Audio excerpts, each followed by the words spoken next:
Hi everyone, this is Mark Leeming from Segue to Reason. I hope your day is going well.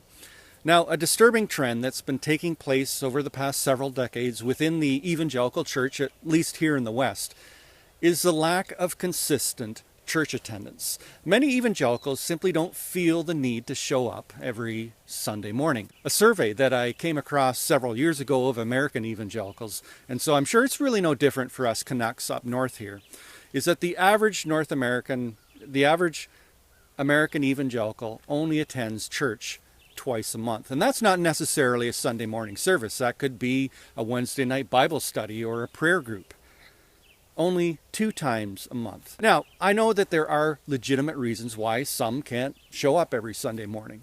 For example, I'm waiting to hear back from my work as to whether or not I'm going to have to start working every other weekend. Anyway, so there are legit reasons why some can't make it every Sunday morning.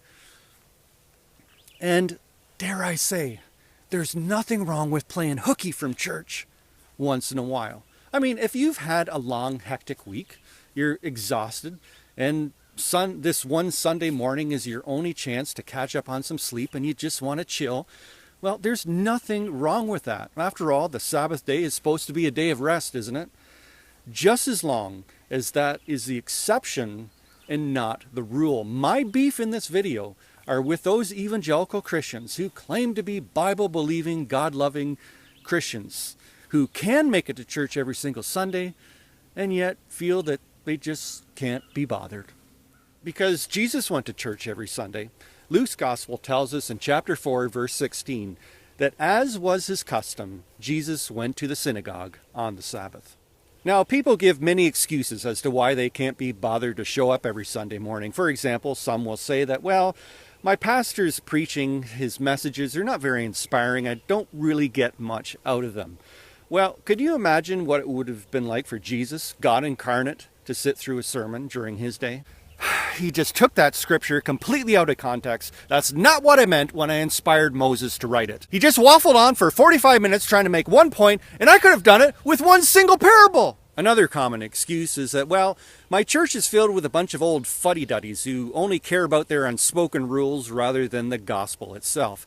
Now, while that may be true, I can guarantee you it would be nothing compared to the religious climate that Jesus experienced. The Jews were given the Mosaic Law, about 600 commandments, but by Jesus' day, they developed this whole body of traditions called the traditions of the elders. And what they were is they were the interpretations of the Mosaic Law. For example, when Moses said, "Do not work on the Sabbath," one bizarre tradition that had developed, that had been elevated as scripture, is that you could only help a sick person on the Sabbath as long as they were dying.